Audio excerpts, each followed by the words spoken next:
बाबा नीम करोरी, एक अलौकिक शक्ति।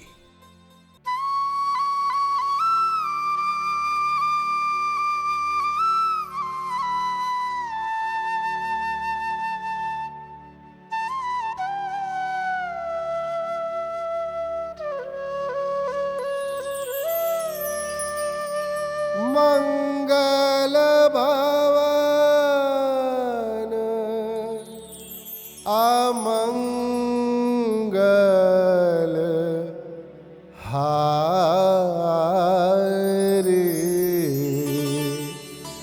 द्रवहु सो दशरथ अजिर बिहारी।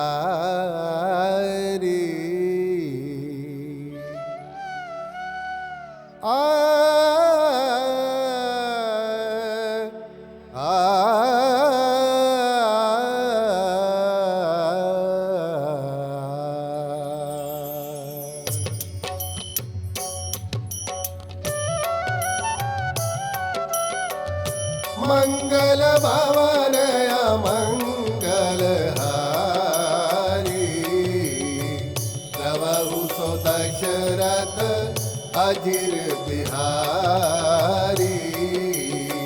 मंगल भवन अमंगल हारी, द्रवहु सो दशरथ अजिर बिहारी।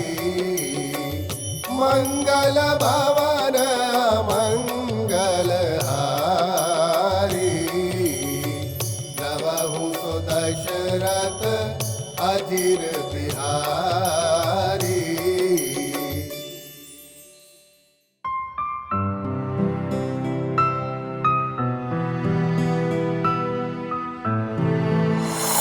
अब तो किसी बात की कोई चिंता नहीं है ना बेटा? नहीं बाबा, आपके आशीर्वाद से सब अच्छा चल रहा है। मैंने कहा था ना, हिम्मत मत हारो, अपना काम पूरी मेहनत और ईमानदारी से करते जाओ। हनुमान जी महाराज खुद तुम्हारे दुख तकलीफों का निवारण करेंगे। आपका बहुत उपकार है बाबा। चल पगली, बाबा भी कहती है और उपकार भी बताती है। बस अपना आशीर्वाद इसी तरह बनाए रखें बाबा। अरे पगली, मेरा आशीर्वाद तो हमेशा तेरे साथ है। बस तू यूं ही हंसती खेलती रहे, यही दुआ है इस बाबा की।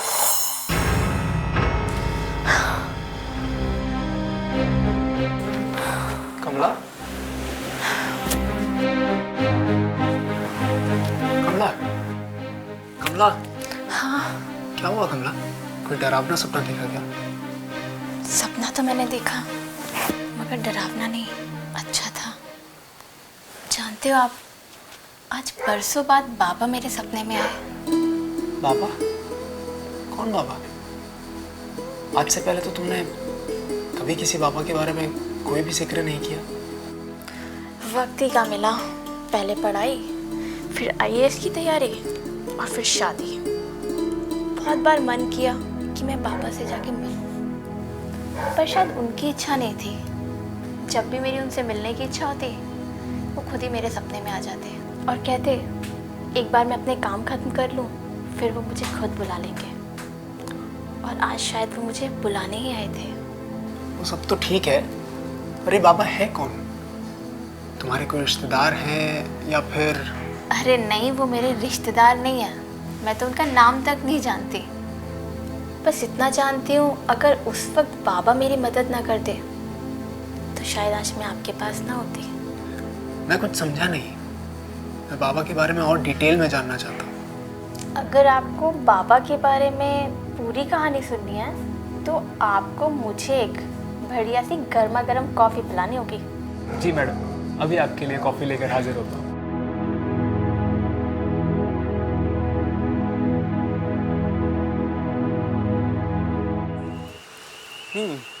तो बताओ कि इन सो कॉल्ड बाबा की मुलाकात आखिर आपसे हुई कहाँ थी? तुम्हारे मामा के यहाँ? नहीं, अपने ही गांव में। उस वक्त मेरी उम्र 15-16 साल की थी। घर में एक सौतेली माँ और बापू थे जो अक्सर ही बीमार रहा करते थे। और हर सुबह मेरी सौतेली माँ, मेरी अम्मा, मुझे बड़े ही प्यार से जगाती थी। अरियोना स्पीति, उठ जा। एक सूरज सर पे चढ़ाया है और ये महारानी सोई रही है। अरे सबके घरों के बच्चों ने सारे काम निपटा लिए और ये महारानी खटिया ही तोड़ रही है। चल उठ, उठ। क्या अम्मा, रोज जल्दी उठा देती हो, सोने दो ना। अरे नींद पूरी नहीं है मेरी लाडो की। अरे मेरी लाडो, चल अब ये राजकुमारियों वाली आदतें छोड़ और लग जा काम पर। सारा काम पड़ा हुआ है घर का। नहीं तो कौन करेगा ये काम? तेरा ये बीमार बापू या तेरी वो मरी अम्मा? देख अम्मा, कई बार कह चुकी हूँ, मेरी मरी माँ को बीच में मत लाया कर, नहीं तो क्या ये बंदर घुड़की अपने बाप को दिया कर, मुझे नहीं। चल अब ये बेकार बातें छोड़ और लग जा काम पर। इतना काम पड़ा है, काम कर कर जानवरों के लिए चारा ले आना। अम्मा, घर का काम खत्म करके स्कूल जाऊंगी, वहाँ से लौटते वक्त चारा ले आऊंगी। कोई जरूरत नहीं है स्कूल जाने की। वैसे भी पढ़ लिख कर तुझे कौन सा कलेक्टर बनना है? चुपचाप जानवरों के लिए चारा लेके आना और उसके बाद जो करना है वो कर लियो।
इस तरह से तो तुम पढ़ ही नहीं पाती होगी।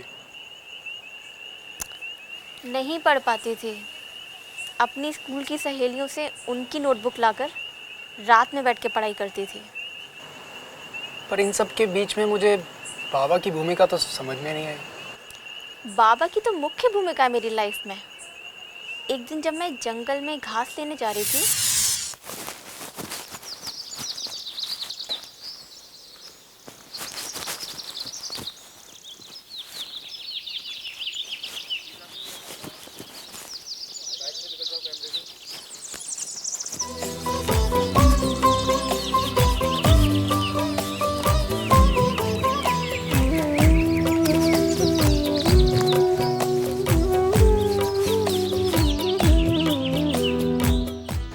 मुझे कहीं से भजन की आवाज सुनाई दी।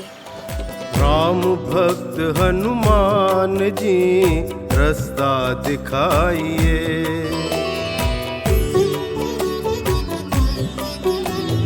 राम भक्त हनुमान जी रास्ता दिखाइए, राम भक्त हनुमान जी रास्ता दिखाइए। जितने हैं भक्त आपके बिगड़ी बनाइए, जितने हैं भक्त आपके, जितने हैं भक्त आपके बिगड़ी बनाइए। राम भक्त हनुमान जी रास्ता दिखाइए।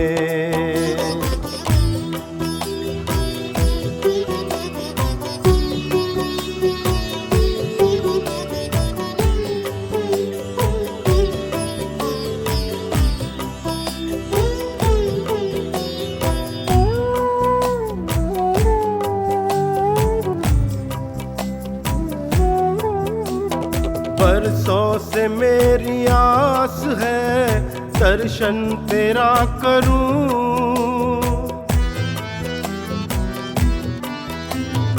बरसों से मेरी आस है दर्शन तेरा करूं, बरसों से मेरी आस है दर्शन तेरा करूं।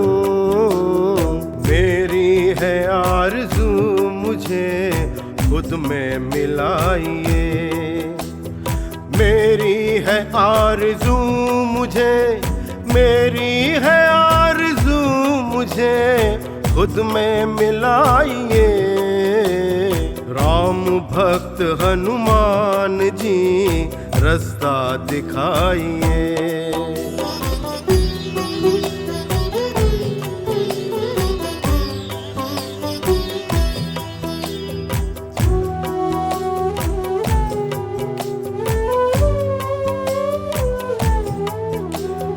संकट मोचन आपको कहते हैं भक्त सब,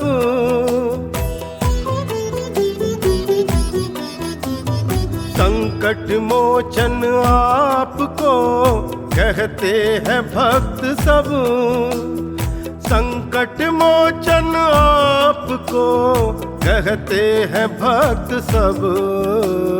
भक्तों के कष्ट दूर कर मुक्ति दिलाइए, भक्तों के कष्ट दूर कर, भक्तों के कष्ट दूर कर मुक्ति दिलाइए। राम भक्त हनुमान जी रास्ता दिखाइए।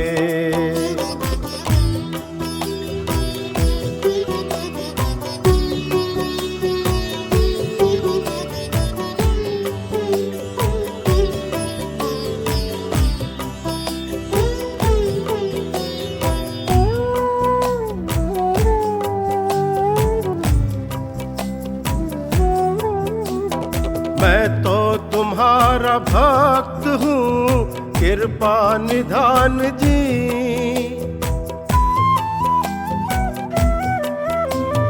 मैं तो तुम्हारा भक्त हूँ कृपा निधान जी, मैं तो तुम्हारा भक्त हूँ कृपा निधान जी।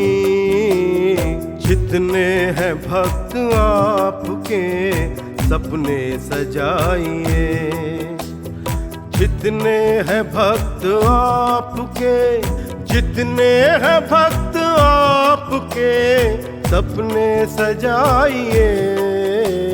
राम भक्त हनुमान जी रास्ता दिखाइए, राम भक्त हनुमान जी रास्ता दिखाइए। जितने हैं भक्त आपके बिगड़ी बनाइए, जितने हैं भक्त आपके, जितने हैं भक्त आपके बिगड़ी बनाइए। राम भक्त हनुमान जी रास्ता दिखाइए, राम भक्त हनुमान जी रास्ता दिखाइए। जितने हैं भक्त आपके बिगड़ी बनाइए, बिगड़ी बनाइए।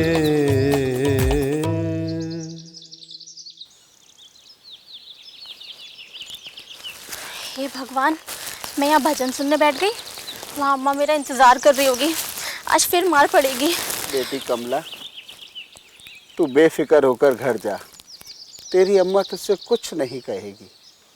बाबा, आपको मेरा नाम कैसे पता? अरे बेटी, तू इन सब झंझटों में क्यों पड़ती है? जा, तू घर जा।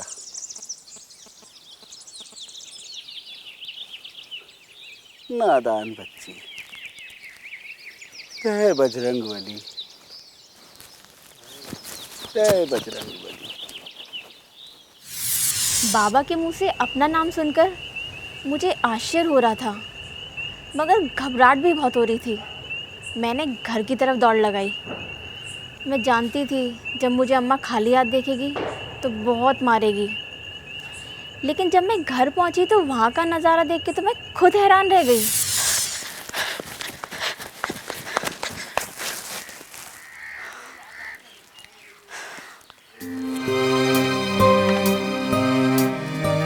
आज तो बड़ा हरा घास ले आई तू। किसके खेत पे हाथ मारा है आज? वो अम्मा, मैं आज यमुना किनारे गई थी ना, वहाँ से लेकर आई हूँ। और ये घास डाल के कहाँ चली गई थी तू? मेरी सहेली स्कूल से आई थी अम्मा, उससे कॉपी लेने गई थी। अच्छा जा रोटी खा ले।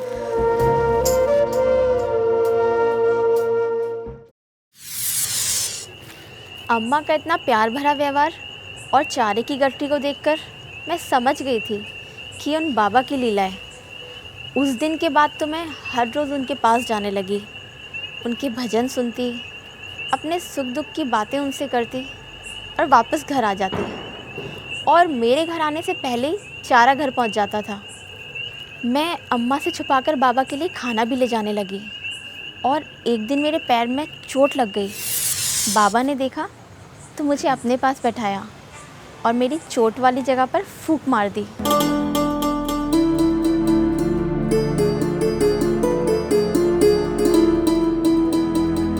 और मेरा पैर एकदम ठीक हो गया। That's great. उसी दिन मैं समझ गई थी जयंत कि ये बाबा कोई साधारण जीव नहीं, ये कोई बहुत बड़ी अलौकिक शक्ति है। बाबा के आशीर्वाद से मैं अपने आप सारे दुख भुलाने लगी। जैसे तैसे मुझे अब पढ़ाई के लिए भी वक्त मिल जाता था और मैं खुश रहने लगी। एक दिन मुझे अम्मा ने खाने की पोटली ले जाते हुए देख लिया और वो मेरे पीछे पीछे बाबा के ठिकाने तक आ गई।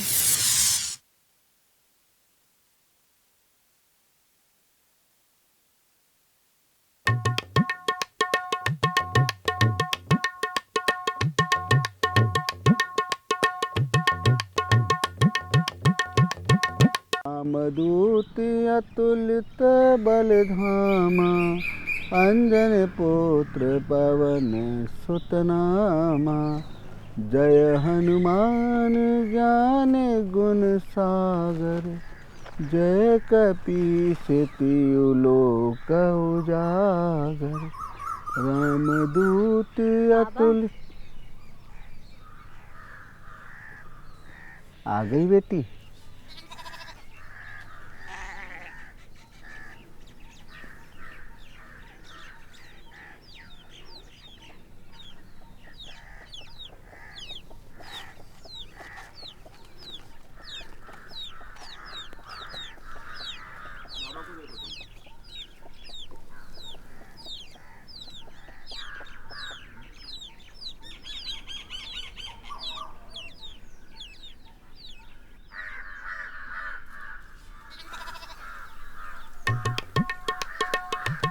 अच्छा तो फकीरों की सेवा कर रही है महारानी, इसके लिए खाना चुरा के लाती है हर रोज घर से, हैं? घर में चूहे उपवास कर रहे हैं और ये महारानी ऐसे बाबाओं को खिला के पुण्य कमाना चाहती है, हैं? इतना गुस्सा मत कर पगली, इतना गुस्सा मत कर। ये ले। हैं? चल तू घर चल, तेरा फैसला तो मैं तेरे बाप से कराऊंगी। तुझे एक मिनट अपने घर में बर्दाश्त नहीं करूंगी। चल चल, तुझे तो देखती हूँ मैं, बहुत हो गई तेरी। चल तू चल।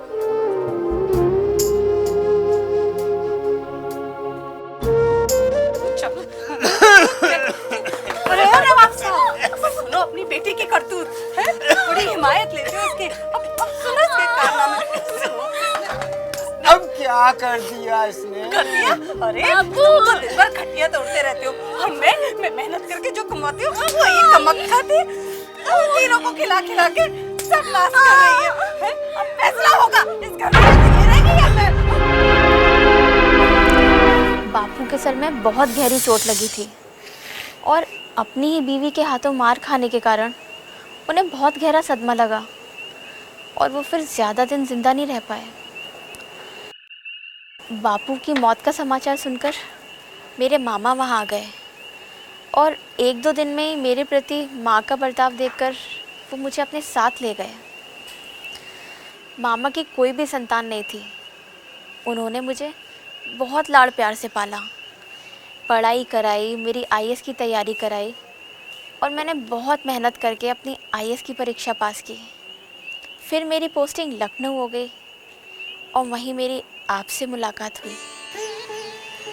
बड़ी अजीब सी बात है कि मुझे भी आज इस सौदे पर पहुंचाने वाले एक बाबा ही तो हैं। मैं कुछ समझी नहीं। रुको, तुम 2 मिनट रुको।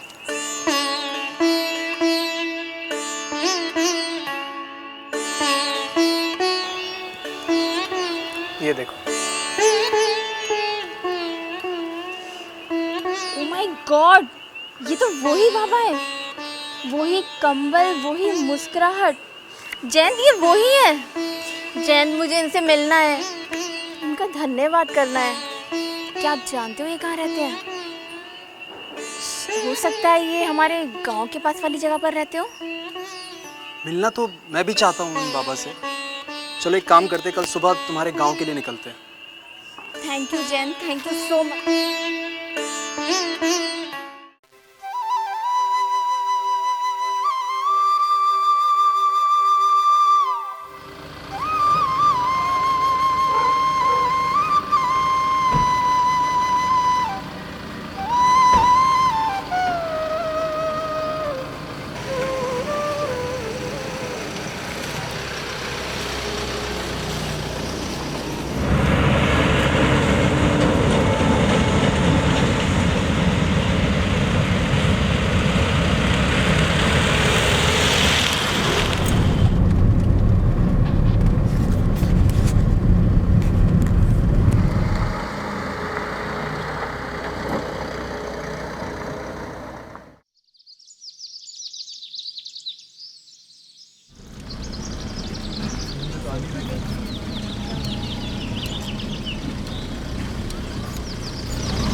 विष्णु, गाड़ी रोको।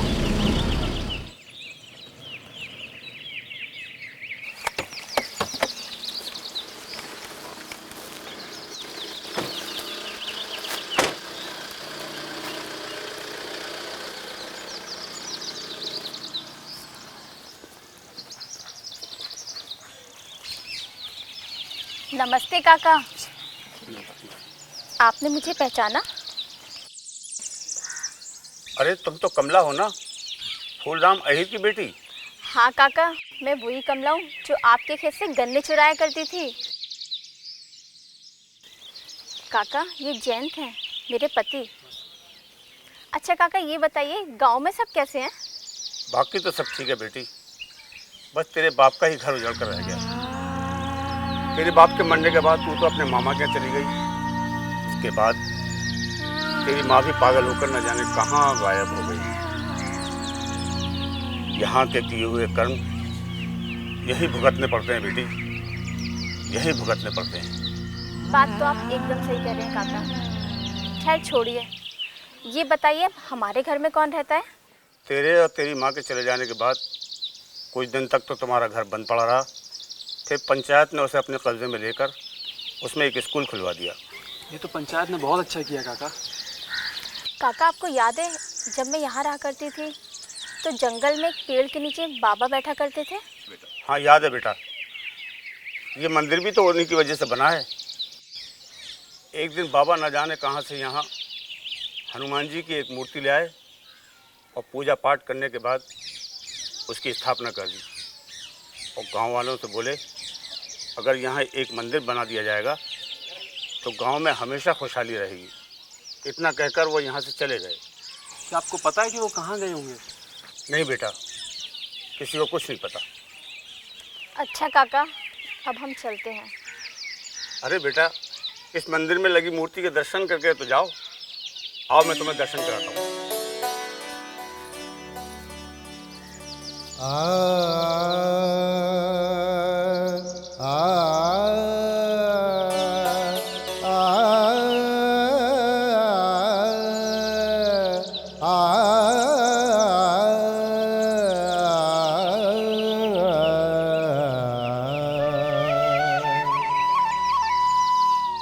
अतुलित बलधामम हे मुशला। बहुत सत है इस मूर्ति में, प्रसाद लो। धनुजवन कृशानुम ज्ञानिनामग्रगण्यम्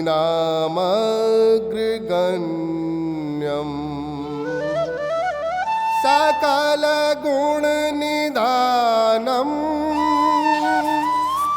वानराणाम। कमला, हाँ जी। पापा के बारे में कैसे पता चलेगा? मैं अपने गांव में तो पहले ही पता कर चुका हूँ। एक दिन जब मैंने बाबा से उनके बारे में पूछा था तो वो बोल रहे थे वो गुजरात से आए हैं और नीव करौरी जाना है। नीव करौरी? ये नीव करौरी कहाँ है? शायद यूपी में कहीं, आगरा के आसपास। आगरा? आगरा में मेरा एक फ्रेंड रहता है, मैं उससे पता करता हूँ।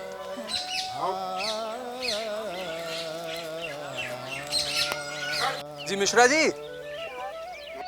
नमस्कार। क्या हाल है मिश्रा जी? जी बढ़िया, एकदम बढ़िया। आपसे कुछ जानकारी चाहिए थी। ये नीव करौरी कहाँ पड़ता है? अच्छा जी, शुक्रिया शुक्रिया सर। चलो।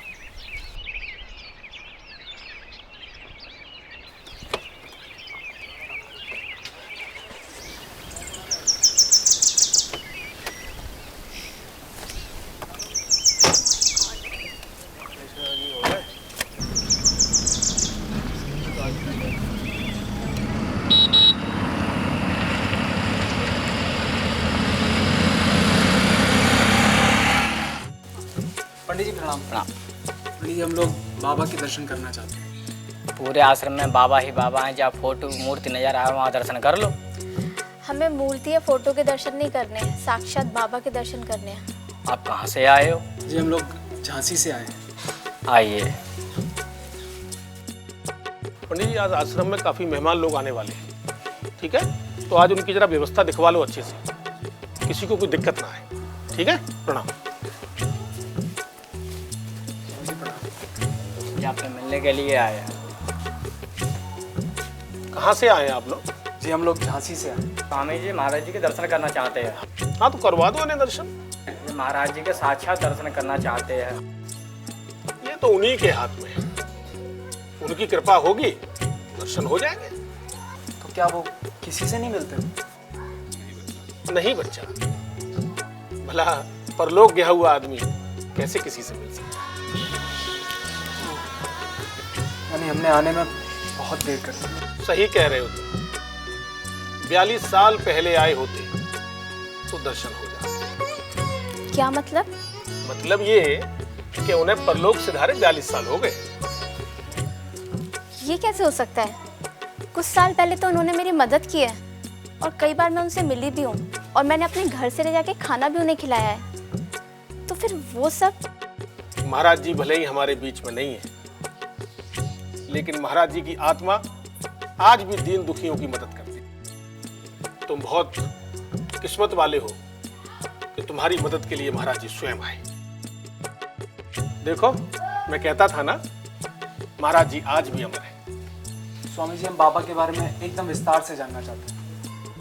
दूर से आए हो, थक गए होगे, नहा धो लो, भोजन कर लो, थोड़ा आराम कर लो, उसके बाद आराम से महाराज जी की लीलाओं के बारे में चर्चा करेंगे। जाइए ना, भोजन करवा दीजिए।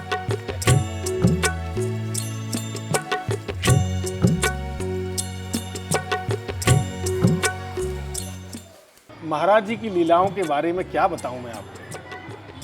कभी बच्चों के साथ लुका छुपी खेलते और कभी युवकों के साथ कबड्डी। न तो उनको कोई लुका छुपी में ढूंढ पाता और न कबड्डी में कोई उनको पकड़ पाता। अब ये बेचारे गांव वाले भला क्या जाने महाराज जी की योग माया के बारे में। दीन दुखियों के दुख दूर करना और गंभीर बीमारियों को अपनी शक्ति से रोग मुक्त करना, ये तो रोज की बात हुआ करती थी महाराज जी के लिए। उनके इस तरह के चमत्कार के तो हम दोनों भी साक्षी हैं। हमारे जीवन की कठिनाइयों को भी बाबा ने दूर किया है। उनके इस तरह के कार्यों को चमत्कार कहना ये उचित नहीं है। परमात्मा में अपने विश्वास को कभी कम नहीं होने देना चाहिए। उनकी शक्ति और उनके सामर्थ्य पर हमेशा भरोसा रखना चाहिए।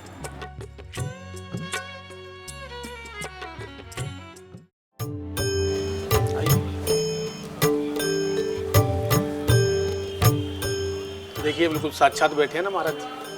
बिल्कुल ऐसे लग रहा है जैसे महाराज जी स्वयं बैठे हुए हैं।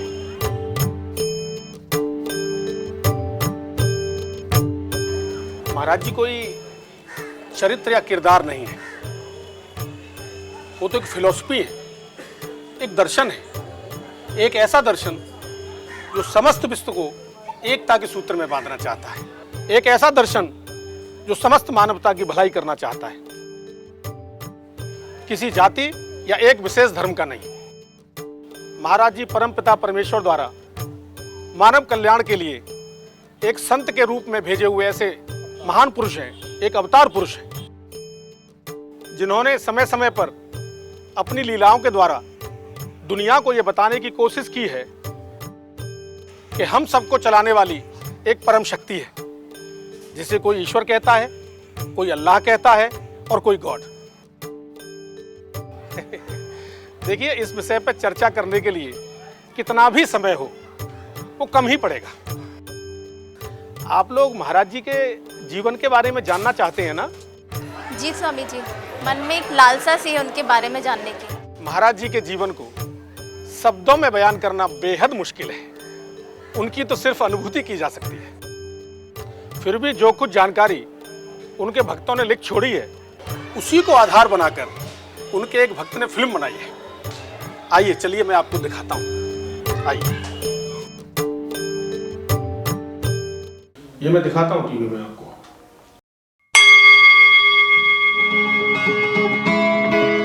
बाबा नीव करोरी।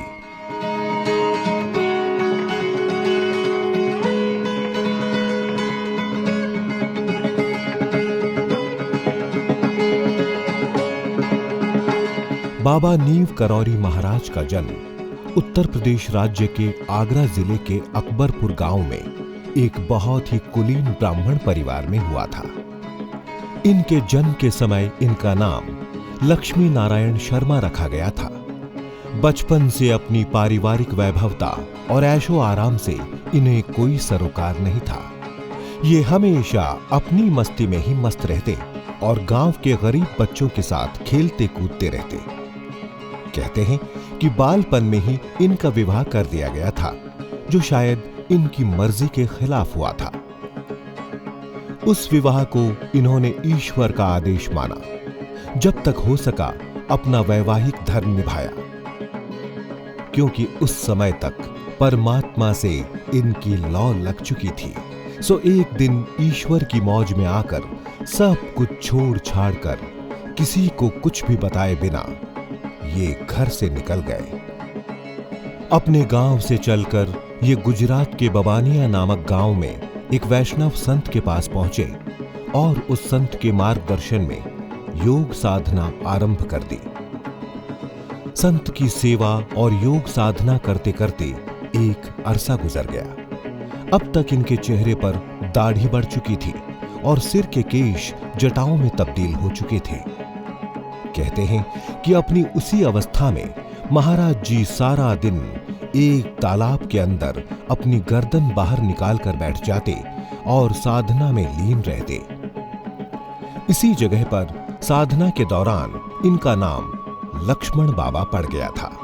कालांतर में उसी तालाब के किनारे एक खुली जगह पर महाराज जी ने अपने हाथों से बनाकर हनुमान जी की एक मूर्ति की स्थापना कर दी। बाद में उसी स्थान पर महाराज जी के भक्तों द्वारा एक भव्य मंदिर की स्थापना की गई, जो आज भी वहां स्थित है। इस गांव में रहते हुए महाराज जी ने अनेक लोगों के दुखों का निवारण किया। अब क्योंकि संत तो सदा सर्वहितैषी होते हैं, वो भला एक स्थान पर कैसे टिक कर रह सकते हैं। लिहाजा अपने 6-7 वर्ष के निवास के बाद वहां से प्रस्थान किया और उत्तर भारत की तरफ चल दिए। गुजरात से चलकर महाराज जी उत्तर प्रदेश के एक गांव में आ पहुंचे। बाबा हर रोज पैदल चलकर गंगा स्नान के लिए नीव करौरी गांव से होकर फैजाबाद जाते थे।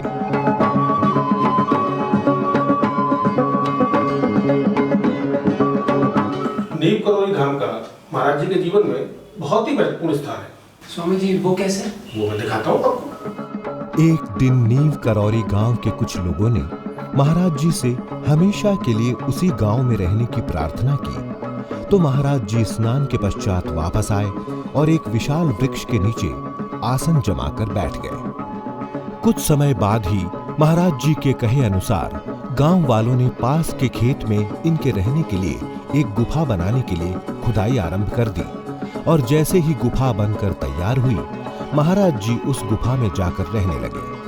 कुछ समय पश्चात महाराज जी ने ये गुफा छोड़ दी और थोड़ी ही दूरी पर एक कुटिया बनाकर रहने लगे। और फिर एक दिन उन्होंने रेती और सीमेंट मंगवाकर वहीं कुटिया के पास ही एक दीवार के सहारे हनुमान जी महाराज की एक मूर्ति बनाई और उसकी स्थापना कर डाली। वहीं पेड़ के दूसरी ओर एक शिवलिंग भी स्थापित कर दिया। वहीं एक हवन कुंड भी बना डाला। अब तो अक्सर इसी स्थान पर महाराज जी भजन कीर्तन करने लगे थे। गली गली में गांव गांव में छिड़ी हुई है चर्चा, गली गली में गांव गांव में छिड़ी हुई है चर्चा। बोलो नीव करोरी बाबा, नीव करोरी वाले बाबा, बोलो नीव करोरी बाबा, नीव करोरी वाले बाबा।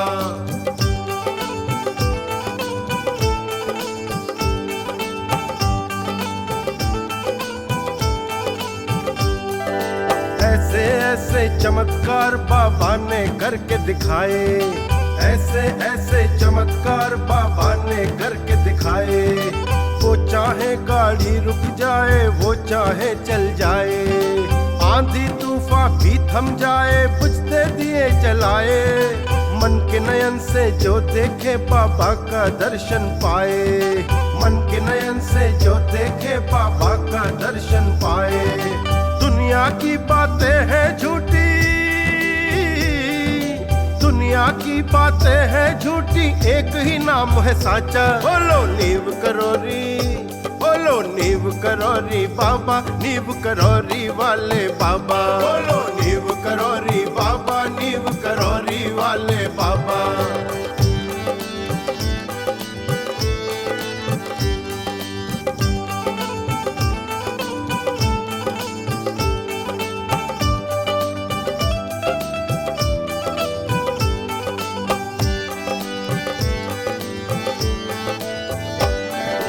एक संतनी नाम बसंती उसका ध्यान लगाती, एक संतनी नाम बसंती उसका ध्यान लगाती। पत्ती धूप जला के चरणों में वो शीश झुकाती। बाबा ने ली उसकी परीक्षा, कर गई पार वो भैया, तो बाबा ने नाम रखा फिर उसका भक्ति मैया, तो बाबा ने नाम रखा फिर उसका भक्ति मैया। सच्चे मन से मांगो तो,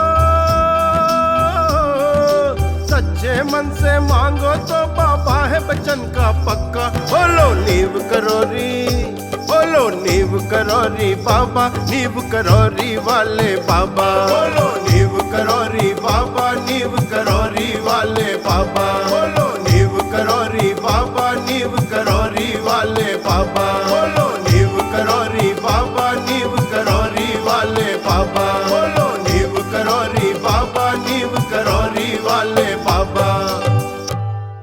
जिस समय ये मंदिर पूरी तरह से बनकर तैयार हुआ, महाराज जी ने यहाँ 1 महीने तक यज्ञ महोत्सव का आयोजन किया और साथ ही यहाँ आने वाले भक्तों के प्रसाद हेतु भंडारा भी आयोजित किया। उसी अवसर पर महाराज जी ने अपनी जटाओं और दाढ़ी का भी त्याग कर दिया था।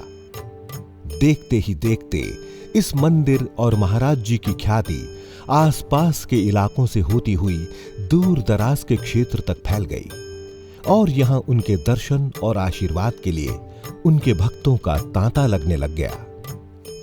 मंदिर बन जाने के बाद यहाँ प्रांगण में पक्का चबूतरा बनवाने की उनकी इच्छा हुई। उन्होंने एक महाजन को इस काम का जिम्मा सौंपा। उस समय तो महाजन ने बाबा के सामने हां कर दी, लेकिन बाद में वो भूल गया। और फिर एक दिन उस महाजन की दुकान में न जाने कैसे आग लग गई। महाजन ने सब यत्न किए मगर आग नहीं बुझी। तब महाजन को अपनी गलती का एहसास हुआ और वो रोता गिड़गिड़ाता महाराज जी के कदमों में आकर गिर पड़ा। उसकी हालत देखकर महाराज जी ने कहा कि हनुमान जी उससे रुष्ट हो गए हैं। तब महाजन ने माफी मांगी और अगले ही दिन से चबूतरे का काम आरंभ करने की कसम खाई। तब महाराज जी ने अपने कमंडल से पानी लेकर उसकी दुकान की दिशा में जल छिड़का और महाजन को दुकान पर जाने को कहा। और जब महाजन अपनी दुकान पर पहुंचा तो उसने देखा कि उसकी दुकान की आग पूरी तरह बुझ चुकी थी और एक बोरी मिर्ची के अलावा ज्यादा कुछ आग में नहीं जला था। महाराज जी के जीवन से जुड़ी हुई एक और घटना मैं आपको दिखाता हूं। ये देखिए। हुआ यूं कि महाराज जी एक दिन अपनी मौज में आकर नीव करौरी से गुजरने वाली एक रेलगाड़ी के फर्स्ट क्लास के डिब्बे में जाकर बैठ गए। कुछ दूर चलने पर एक एंग्लो इंडियन टिकट चेकर इनके डिब्बे में आया और अपने शरीर पर कंबल लपेटे हाथ में चिमटा कमंडल लिए साधु को सीट पर बैठा देखकर हैरान रह गया। उसने बाबा से टिकट मांगा तो बाबा ने बताया कि उनके पास कोई टिकट नहीं है।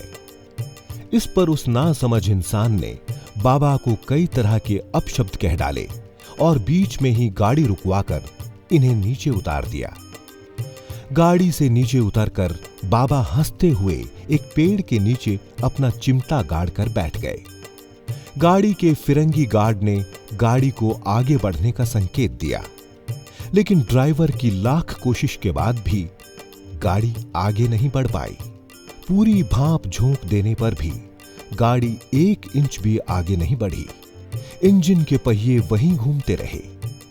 गार्ड ने ड्राइवर से मिलकर समस्या जाननी चाहिए, मगर ड्राइवर के कुछ समझ में आए तो वो बताए। उधर उसी पटरी पर सामने से दूसरी गाड़ी के आने का समय भी हो रहा था। गाड़ी का पूरा स्टाफ और यात्री बेहद परेशान थे। उसी समय कुछ भारतीय यात्रियों की नजर पेड़ के नीचे बैठे बाबा पर पड़ी तो उन्होंने गार्ड से बाबा को ट्रेन में बैठा लेने की सलाह दी। हालांकि इस मशवरे पर पहले तो फिरंगी अधिकारी झल्लाए, लेकिन बाद में हताश होकर उन्होंने बाबा के पास जाकर उनसे क्षमा मांगी और उनसे गाड़ी में बैठ जाने की विनती की। बाबा उनकी ओर देखकर मुस्कुराए और बोले, तुम्हारे कहने से उतर गया था और अब तुम कहते हो तो बैठ भी जाऊंगा, लेकिन मेरी एक शर्त है। कैसी शर्त बाबा? इस मार्ग से जाने वाली हर एक गाड़ी को यहां इस गांव में रोकना होगा। उनकी शर्त सुनकर रेलवे अधिकारियों ने एक दूसरे की तरफ देखा और फिर आपस में विचार विमर्श करके बाबा की शर्त मान ली। और उसके बाद जैसे ही बाबा गाड़ी में बैठे, गाड़ी चल पड़ी। तभी से यहां से गुजरने वाली हर पैसेंजर गाड़ी यहां ठहरने लगी और कुछ समय बाद सरकार ने यहां बाबा लक्ष्मण दासपुरी नाम से स्टेशन भी बनवा दिया। उस समय महाराज जी को सब लोग इसी नाम से ही जानते थे। महाराज जी को उस समय ही इस बात का इल्म हो गया था कि आने वाले समय में इस स्थान पर हनुमान जी के भक्तों की भीड़ बढ़ेगी और लोगों को यहां आने जाने में असुविधा होगी। इसीलिए महाराज जी ने उस समय में इस तरह की लीला रची और लोगों के लिए यातायात की सुविधा का प्रबंध किया। इस मंदिर की स्थापना के 1 साल बाद ही महाराज जी ने प्रतिवर्ष वैशाख महीने के शुक्ल पक्ष की त्रयोदशी के दिन 1 महीने तक यह मेला आयोजित करने का ऐलान किया। उसके बाद से हर वर्ष बड़े ही धूमधाम से इस स्थान पर मेले का आयोजन किया जाता है, जिसमें देश और विदेश से बड़ी संख्या में श्रद्धालु यहाँ एकत्रित होते हैं और महाराज जी का आशीर्वाद प्राप्त करके यहाँ से जाते हैं। इस स्थान पर एक लंबा समय गुजारने के कारण ही इनका नाम बाबा नीव करौरी पड़ा था। काफी समय यहाँ रहने के बाद जब महाराज जी को लगा कि अब उनकी जरूरत यहाँ की बजाय अन्यत्र कहीं और है, तो उन्होंने अपनी एक सेविका देवी जी को इस मंदिर और आश्रम का कार्यभार सौंपा और अपना चिमटा और कमंडल लेकर किला घाट की ओर निकल पड़े। सन 1934 में नीव करौरी से जाने के बाद महाराज जी का कृपा क्षेत्र काफी विकसित हो गया था। अब क्योंकि किसी एक स्थान विशेष से तो उनको लगाव नहीं था, इसलिए जब भी जहां की मौज लगी वहीं चल दिए। यहां से जाने के पश्चात महाराज जी ने एटा, मैनपुरी, फतेहगढ़, आगरा एवं इनके आसपास के गांवों का भ्रमण करना आरंभ किया। ये गांव-गांव, घर-घर जाकर लोगों के दुख दर्द सुनते, और अपने सामर्थ्य से उनके दुखों का निवारण करते। महाराज जी ने अपने जीवन का बस एक ही उद्देश्य बना रखा था, जन जन के कल्याण का। इन्हें हमेशा पता रहता था कि किस जगह पर दीन दुखियों को उनकी जरूरत है। अपनी मौज में आकर ये वहां पहुंच जाते, लोगों के घरों में जाकर उनके दुख दर्द सुनते और उनके दुख दर्द दूर करने के लिए अपने समृद्ध या सरकारी नौकरी पेशा भक्तों को माध्यम बनाते। और जब कभी उनसे कोई इस बारे में पूछता तो ये बड़ी सादगी से कह देते कि ये सब तो हनुमान जी का किया धरा है। परंतु इनके करीबी भक्त ये जानते थे कि ये हनुमान जी महाराज स्वयं बाबा ही हैं। अपनी आंतरिक शक्ति से महाराज जी किसी भी बड़े से बड़े सरकारी अफसर या धनवान व्यक्ति के विचार इस तरह से बदल देते कि वो इंसान सहर्ष दीन दुखियों की सेवा करने को राजी हो जाता। महाराज जी के अध्यात्म का असर केवल भारतवासियों पे ही नहीं था, बल्कि उन्होंने विदेशियों को बहुत प्रभावित किया। ये देखिए, इनके फतेहगढ़ प्रवास के दौरान इनका डेरा किले के बाहर रहता था, जिससे किले के अंदर रहने वाले फौज के बहुत एक सिपाही इनके भक्त हो चले थे। वे सिपाही अपने कमांडिंग अफसर कर्नल मैकन्ना से छुपाकर दूध, फल एवं मेवे आदि महाराज जी के लिए लेकर आते थे। कर्नल मैकन्ना बड़ा ही सख्त किस्म का अफसर था। हिंदू साधु संतों से तो उसे विशेष चिढ़ थी। ये बात भला महाराज जी जैसे तपस्वी संत से कैसे छुपी रह सकती थी। एक दिन महाराज जी ने मौज में आकर कर्नल मैकन्ना का हृदय परिवर्तन करने का मन बनाया और उसकी गैर मौजूदगी में उसके कमरे में जाकर उसके पलंग पर लेट गए। जब कर्नल मैकन्ना वापस आया तो अपने पलंग पर एक अधनंगे साधु को सोया पाकर आग बबूला हो गया। उसने न जाने कितने ही हिंदी और अंग्रेजी के अपशब्द महाराज जी को कह डाले, मगर महाराज जी उसकी गालियां सुनकर भी खामोश ही रहे और मुस्कुराते रहे। इतने अपमान के बाद भी उसने महाराज जी को हंसते मुस्कुराते देखा तो वो सोच में पड़ गया। अब महाराज जी पलंग से उठे और जाकर कर्नल मैकन्ना के कंधे पर हाथ रख दिया। महाराज जी के स्पर्श ने जैसे जादू जैसा काम किया। कर्नल मैकन्ना की बुद्धि ही बदल गई। वो महाराज जी के चरणों में गिर पड़ा और उनसे माफी मांगी। यही नहीं, उसने उसी समय अपने मातहतों से दूध और फल मंगवाकर महाराज जी की सेवा में अर्पित किए। इसके बाद से आजीवन कर्नल मैकन्ना महाराज जी का शिष्य बनकर रहा। महाराज जी का पहला विदेशी शिष्य बनने का सौभाग्य कर्नल मैकन्ना को ही प्राप्त हुआ था। जब कभी भी जिंदगी में उसे कोई परेशानी नजर आती, वो सच्चे मन से महाराज जी को याद करता और महाराज जी भी उसकी परेशानी दूर करने पहुंच जाते। कहते हैं कि महाराज जी के आशीर्वाद से ही कर्नल मैकन्ना आगे जाकर एक दिन अंग्रेजी फौज का जनरल बना। सन 1935 के बाद एक शहर से दूसरे शहर में भ्रमण करते हुए काफी समय के पश्चात महाराज जी नैनीताल आ पहुंचे।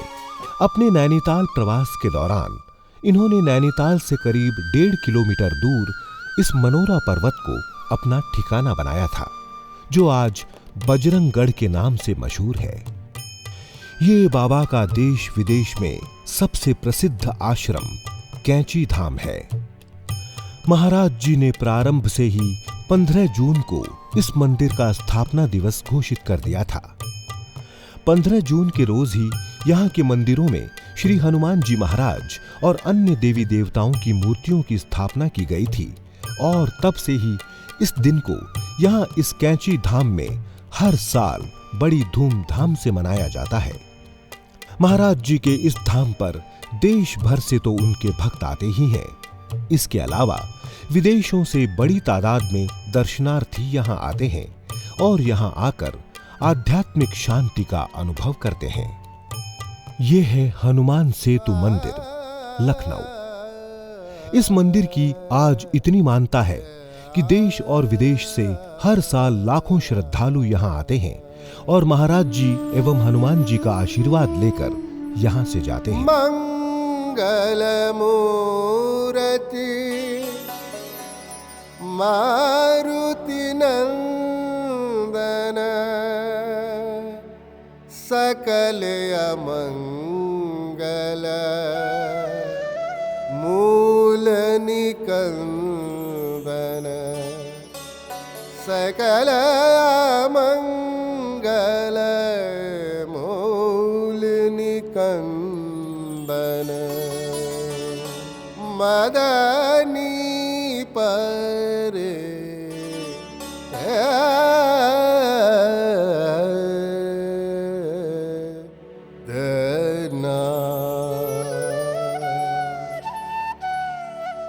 ये समस्त मंदिर बाबा नीव करौरी के नाम से प्रसिद्ध हैं। महाराज जी द्वारा श्री हनुमान जी महाराज के मंदिर निर्माण पर विशेष जोर दिए जाने के कारण इनके भक्तों और जनमानस में इनके प्रति अनेकों धारणाएं पैदा हुई हैं। कोई इन्हें हनुमान भक्त मानता है तो कोई इन्हें हनुमान सिद्ध कहता है। यही नहीं, कुछ लोग तो महाराज जी को स्वयं हनुमान जी का एकादश रुद्रावतार मानते हैं और कहते हैं कि जिस प्रकार हनुमान जी के लिए कवन सो काज कठिन जग माही, जो नहीं होत तात तुम पाही, कहा जाने वाला श्लोक महाराज जी पर भी लागू होता है। महाराज जी ने अपने इन हनुमान मंदिरों के माध्यम से अपने भक्तों और जनमानस को सांसारिक और पारमार्थिक ज्ञान हेतु हनुमान जी की आराधना के लिए जागरूक करने का काम किया है। हमेशा एक कंबल में लिपटे रहने वाले महाराज जी का जीवन बेहद साधारण रहा है। किसी भी तरह के दिखावे या आडंबर से महाराज जी हमेशा दूर रहे हैं। अगर कभी कोई भक्त पहली बार इनके दर्शन के लिए आता और अपने भक्तों की भीड़ में हंसी मजाक करते देखता तो वो इस भीड़ में महाराज जी के सहजपन की वजह से उन्हें पहचान ही नहीं पाता था। इनकी इसी सरलता के कारण ही पूरे हिंदुस्तान में तो इनके अनुयायियों की बहुतायत है ही। इसके अलावा विदेश से इनके दर्शन के लिए आने वाले भक्तों की भी कमी नहीं है। विश्व प्रसिद्ध कंप्यूटर कंपनी एप्पल के सह संस्थापक स्टीव जॉब भी अपने एक मित्र डैनियल कोटके के साथ अपनी कंपनी आरंभ करने से पहले बाबा के दर्शन करने और उनका आशीर्वाद लेने सन 1974 में कैंची धाम आए थे, मगर उन्हें इस बात का पता नहीं था कि एक वर्ष पहले ही बाबा परलोक सिधार चुके थे। स्टीव जॉब का मानना है कि उनकी उस पहली यात्रा के दौरान ही कैंची धाम में ही बाबा ने उन्हें एप्पल कंपनी आरंभ करने की प्रेरणा दी थी। फेसबुक के मार्क जकरबर्ग सन 2008 में जब अपनी कंपनी की सफलता को लेकर परेशानियों से घिरे थे तो इनके मार्गदर्शक एप्पल कंपनी के सह संस्थापक स्टीव जॉब के कहने पर बाबा का आशीर्वाद लेने इनके कैंची धाम आश्रम में आए थे। बाबा का आशीर्वाद पाने के बाद अपनी कंपनी को लेकर इनकी सारी परेशानियां दूर हो गईं। एक बार हार्वर्ड यूनिवर्सिटी के प्रोफेसर रिचर्ड मार्क बाबा से मिलने आए थे। बाबा का सानिध्य इन्हें इतना भाया कि ये यहीं के होकर रह गए। अपने इस विदेशी सेवक का नाम बाबा ने रामदास रख छोड़ा था। इनके अलावा डैनियल गोल्डमैन जैसे कई लेखक और बुद्धिजीवी बाबा के दर्शनार्थ आए। इनका आशीर्वाद पाकर इन्होंने अपने जीवन में कामयाबी की मिसाल कायम की। इस तथ्य के बारे में ज्यादा लोग नहीं जानते कि हॉलीवुड की कामयाब अदाकारा जूलिया रॉबर्ट्स भी बाबा के आध्यात्मिक चरित्र से प्रभावित है और अप्रत्यक्ष रूप से इन्हें अपना मार्गदर्शक मानती हैं। बाबा के हिंदुस्तानी भक्तों में हमारे प्रथम प्रधानमंत्री जवाहरलाल नेहरू, पूर्व राष्ट्रपति वीबी गिरी, गुलजारी लाल नंदा, पूर्व प्रधानमंत्री चौधरी चरण सिंह और बिरला ग्रुप के जुगल किशोर बिरला के अलावा अनेकों जाने माने उद्योगपति और बुद्धिजीवी शामिल हैं। महाराज जी का आध्यात्मिक जीवन अनेक लीलाओं से भरा पड़ा है। कुछ लोगों का मानना है कि इन्होंने इस धरा पर जन्म ही लोक कल्याण हेतु रची गई अपनी लीलाओं के लिए ही लिया था। सबको प्यार करो, सबकी सेवा करो और सबका भरण पोषण करो। यही महाराज जी के आध्यात्मिक जीवन का दर्शन रहा है और यही शिक्षा इन्होंने हमेशा अपने भक्तों को दी है। इनकी सबसे बड़ी खासियत ये थी कि जब भी इनका कोई भक्त मदद के लिए इन्हें पुकारता, ये किसी न किसी रूप में उसके समक्ष प्रकट हो जाते और उसकी मदद करते। कई बार तो भक्त को पता ही नहीं चलता कि उसकी मदद के लिए महाराज जी स्वयं आए थे। बाबा भक्तों को शिक्षित करते, लोगों के दारिद्र्य को दूर करते, निसंतान को संतान सुख देते, गरीब कन्याओं की शादी का योग पैदा करते, लोगों को गंभीर बीमारियों से मुक्ति दिलवाते और अगर किसी की अकारण मृत्यु हो जाती तो उसमें प्राणों का संचार करते। इस तरह जनमानस के दुख दर्द दूर करते हुए महाराज जी का समस्त जीवन भ्रमण करते हुए ही गुजरा। जनसाधारण की सेवा करते करते इन्हें अपने शरीर का ख्याल ही नहीं रहता था। सन 1971-72 में महाराज जी को इस बात का पता चल गया था कि इस धरा पर अब उनका समय पूर्ण होने आया है। लिहाजा इन्होंने अपना अंतिम समय अपने वृंदावन आश्रम में ही गुजारने का निश्चय किया और यहां चले आए। महाराज जी ने अपने आप को सभी सांसारिक कृत्यों से दूर करना आरंभ कर दिया था। इन्होंने लोगों से मिलना जुलना तक बंद कर दिया था। ये हमेशा अपने ध्यान में लीन वृंदावन स्थित आश्रम में अपनी कुटिया में ही रहते थे। करीब 1-1.5 वर्ष बाद एक दिन इनकी तबीयत इतनी बिगड़ गई कि इनकी मर्जी न होते हुए भी इन्हें रामकृष्ण मिशन अस्पताल में भर्ती करना पड़ा। डॉक्टरों ने इनके इलाज के लिए रात दिन एक कर दिया था, मगर महाराज जी ने उन डॉक्टरों के सभी प्रयास निष्फल करते हुए 10 सितंबर सन 1973 की मध्य रात्रि के समय जगदीश हरे कहते हुए अपने प्राण त्याग कर परम पिता परमात्मा में लीन हो गए। ऐसे परम वैरागी, परम अनुरागी, सर्वशक्तिमान, सर्वज्ञ महाप्रभु बाबा नीव करौरी के चरणों में हमारा बारंबार प्रणाम। हिंदू धर्म में अनेक बार ऐसा होता रहा है, ऐसे ऐसे ईश्वरीय पुरुष यहाँ पे आए जिनकी गणना बाद में अवतार के रूप में होने लगी। हमारा हिंदू धर्म ये बताता भी है कि आप में, मेरे में, सब में कहीं ना कहीं भगवान या ईश्वर जिसे हम कहते हैं वो विद्यमान है। कभी उन्हें शिवांश का नाम दिया जाता है। ऐसी अनेक कहानियाँ हैं, ऐसे अनेक चरित्र हैं जो पुरुष से, सामान्य पुरुष से ऊपर उठकर जीवन में कुछ कर पाए और उनको साधारण पुरुष ना मान के उन्हें महामानव माना गया या उनकी तुलना ईश्वर से की गई। तो अगर बाबा नीव करौरी की तुलना हम किसी अवतार से करें तो ये मेरे ख्याल से अतिशयोक्ति नहीं होगी। उनका जो दर्शन था वो हिंदू धर्म का दर्शन कि सब प्राणी सब एक समान हैं, कोई अलग नहीं है, कोई बड़ा नहीं है, कोई छोटा नहीं है। और उनकी ये बातें इतने सरल रूप में, इतने सरलता से कही गई और इतने सरलता से उनको अप्लाई किया गया, इतनी सरलता से उनको व्यवहारिक जीवन में उतारा गया कि ये लगता ही नहीं था कि आप किसी बड़े पुरुष से या ईश्वर के किसी सीधे अवतार से बात कर रहे हैं। हमारे ताऊ जी बाबा के भक्त थे, उनके प्रति असीम श्रद्धा रखते थे। एक बार आगरा में महामारी फैली। हमारा संयुक्त परिवार था, लगभग 20-22 परिवार में सदस्य थे। वो महामारी के शिकार हुए और लगभग सभी लोग अस्पताल में भर्ती हुए।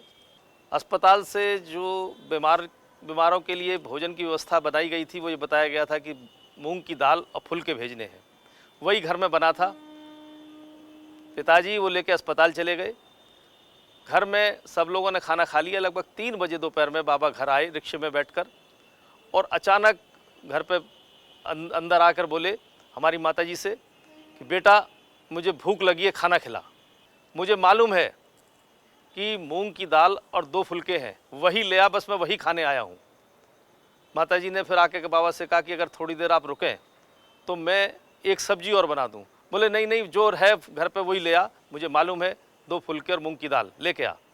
माताजी लेके आई, उन्होंने खाया और खाते ही उठकर बोले ठीक है मैं जा रहा हूँ। और दूसरे दिन से सब घर के लोग एक एक करके अस्पताल से स्वस्थ होकर घर आने लगे। ये पहला चमत्कार मैंने बाबा का देखा था जब मैं बहुत छोटा था। आओ।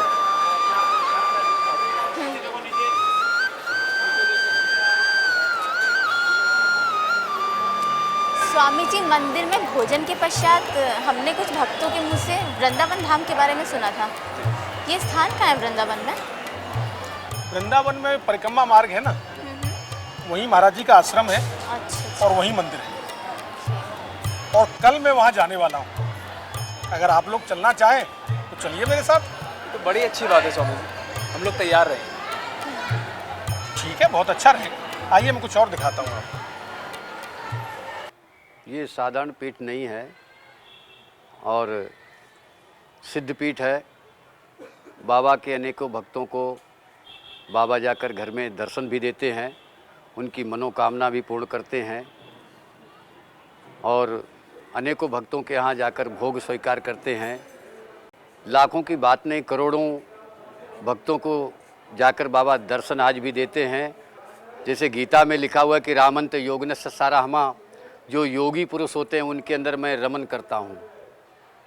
भगवान स्वयं बाबा का रथ लेकर के और वो सारे विश्व की आत्माओं को सुख, शांति, आनंद, प्रेम, साहस, हिम्मत, उल्लासा प्रदान करते हैं। मेरे पिता ही बताते थे, बाबा हमेशा ये कहा करते थे कि माता पिता की जो लोग सेवा करते हैं वो जीवन में कभी दुख नहीं पाते हैं और माता पिता की सेवा ही सच्ची सेवा है।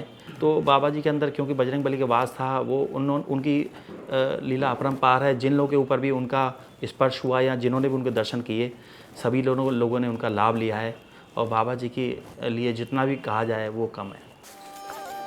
आइए, ये अकबरपुर गांव है, यहाँ बाबा का जन्म हुआ था और ये इसी जगह पे बाबा की प्रतिमा है साक्षात। बिल्कुल ऐसा लगता है बाबा बैठे हुए हैं आज भी। आइए दर्शन करते हैं बाबा के।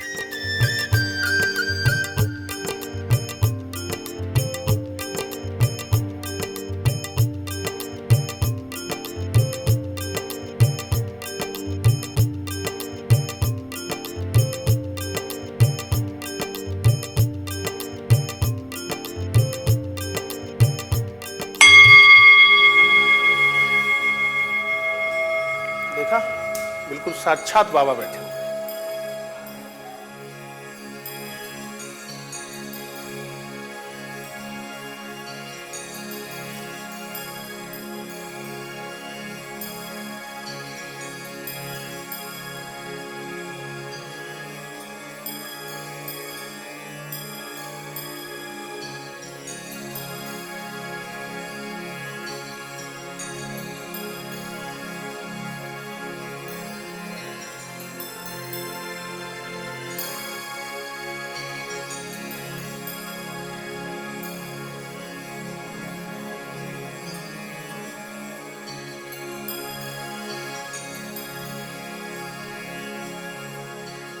यह हमारा सौभाग्य है कि हम बाबा की जन्मस्थली में रह रहे हैं। बाबा की यह मूर्ति इस मंदिर में ऐसा लगता है जैसे कि साक्षात प्रकट बैठे हुए हैं। मैं आपको महाराज जी के घटना के बारे में बताना चाह रहा हूँ जो मैंने अपने बुजुर्गों से सुनी है। एक बार महाराज जी आश्रम जा रहे थे। उन्होंने एक रिक्शे वाले से बोला कि मुझे आश्रम जाना है। रिक्शे वाले ने महाराज जी की वेशभूषा देखकर उन्होंने मना कर दिया कि महाराज जी आपके पास पैसे नहीं होंगे मुझे देने के लिए, तो मैं आपको आश्रम नहीं छोड़ पाऊँगा। ये घटना दूसरा रिक्शे वाला सुन रहा था और महाराज जी के पास आके बोला कि महाराज जी मैं आपको छोड़ देता हूँ जिस भी आश्रम में आपको जाना है। महाराज जी उस रिक्शे वाले के साथ गए और उन्हें रास्ते में महाराज जी ने बिस्किट के रूप में प्रसाद बोला, प्रसाद है आपके लिए ये, और अपने बच्चों को, अपनी बीवी को घर पर देना, सबको खिलाना। और महाराज जी को आश्रम छोड़ के वो रिक्शे वाले ने जब घर पर जाके वो प्रसाद निकाला तो वो सारे बिस्किट सोने के हो चुके थे।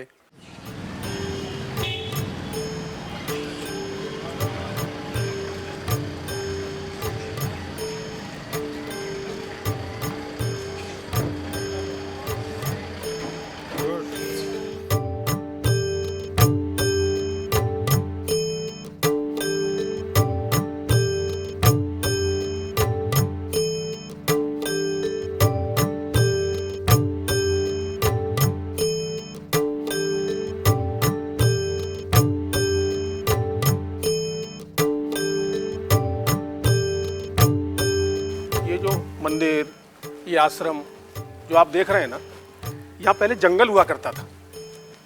जंगल में एक झोपड़ी थी, हाथी वाले बाबा की झोपड़ी, और उसी झोपड़ी के पास एक नीम का पेड़ था। उसी नीम के पेड़ के नीचे बाबा अपने ध्यान में मग्न रहते थे। इसे देखकर ऐसा लगता तो नहीं कि यहाँ कोई जंगल भी रहा होगा। बाबा की कृपा से यहाँ जंगल में मंगल हो गया है। ये जो मंदिर के आसपास ये भवन और धर्मशालाएं आप देख रहे हैं, उस समय यहाँ कुछ भी नहीं था। लोग यहाँ आने से डरते थे। उसी समय बाबा ने एक भविष्यवाणी कर दी थी कि एक दिन आएगा यहाँ नगर बसेगा। ओम नमो हनुमते भयभंजनाय सुखम कुरु फट स्वाहा। ये जो हनुमान जी की प्रतिमा आप देख रहे हैं, स्थापना के लिए जब जयपुर से यहाँ लाया गया तो रास्ते में ये मूर्ति खंडित हो गई। बाबा के भक्तों ने बाबा से दूसरी मूर्ति लाने की बात की तो बाबा ने हंसते हुए भक्तों से कहा कि धैर्य रखिए और बाबा की महिमा देखिए। बिना किसी उपचार के मूर्ति दोष मुक्त हो गई, एकदम दोष मुक्त हो गई, और बाबा ने उस मूर्ति को यहाँ स्थापित कर दिया। एक खंडित मूर्ति का ठीक हो जाना सचमुच एक सुपर पावर ही तो ऐसा कर सकती है। बिल्कुल सत्य है। आइए।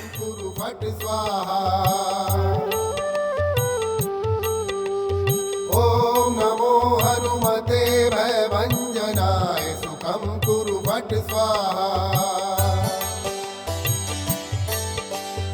ओम नमो हनुमते भयभंजनाय सुखम कुरु फट स्वाहा।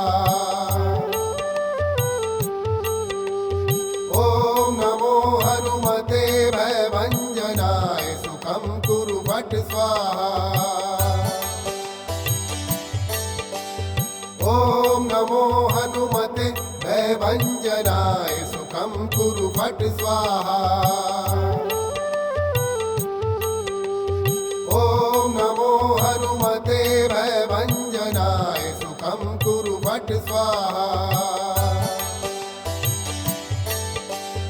ओम नमो हनुमते भयभंजनाय सुखम कुरु फट स्वाहा। ओम नमो हनुमते। आकाश वृत्ति से बाबा का चमत्कार एक हुआ कि शरीर छोड़ गया बिजली से, और बाबा ने देखा कि बाबा ने कहा कैसे रोबा पीटी हो रही है। उनको लाया गया अंदर और उन्होंने अपना कंबल डाला और वो आज भी जिंदा है। आम जनमानस को प्रेम, प्रार्थना और प्रसाद का संदेश देने वाले श्री हनुमंत अवतार श्री नीब करौरी बाबा जी महाराज थे। श्री नीब करौरी बाबा जब प्रातः स्नान करते थे तो उनका शरीर तो भीगता था लेकिन वस्त्र हमेशा उनके सूखे रहते थे। वो ऐसे अद्भुत महापुरुष थे कि उनको कभी पसीना नहीं आता था। श्री नीब करौरी बाबा ने ना केवल अपने आंसुओं से दीपक जलाए, ना केवल झरने के पानी से जीप को चलाया, ना केवल पानी से पूड़ियाँ सिकवा दी, अपितु अपनी नित्य निरंतर कृपा से आम गरीब से गरीब और अमीर से अमीर जो भी उनकी शरण में आया उसकी मनोकामना को पूरा किया। वो गरीबों का धन है, वो अमीरों की श्रद्धा का केंद्र हैं। सदा सद्भाव से जाति, धर्म आदि के अंतर से दूर रखते हुए, किसी भी विशेष परंपरा से अपने को ना बांधते हुए उन्होंने सदा सर्वदा आम जनमानस को प्रेम का ही संदेश दिया। आज भी उनके आजानुभुज भाव का दर्शन करके, उनके इस दिव्य अलौकिक शरीर का दर्शन करके ये निश्चित ही मति में संपन्न हो जाता है कि ये स्वयं साक्षात श्री हनुमान जी के ही साकार विग्रह हैं।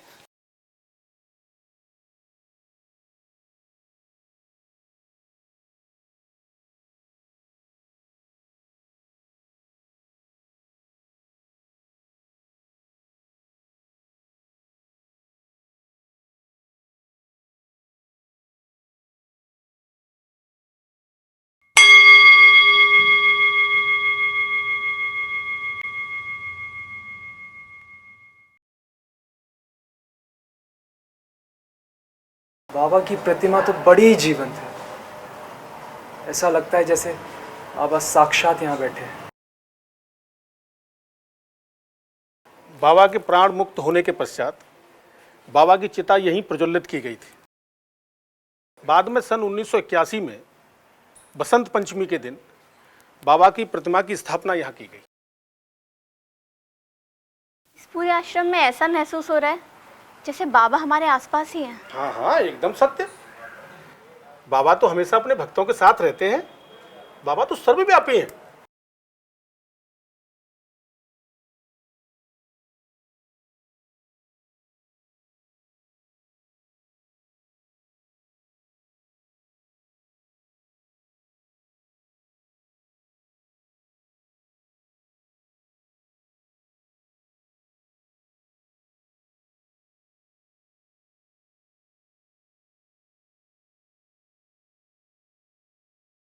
ये ना बाबा के इसी में अंदर तपस्या किया करते थे बाबा।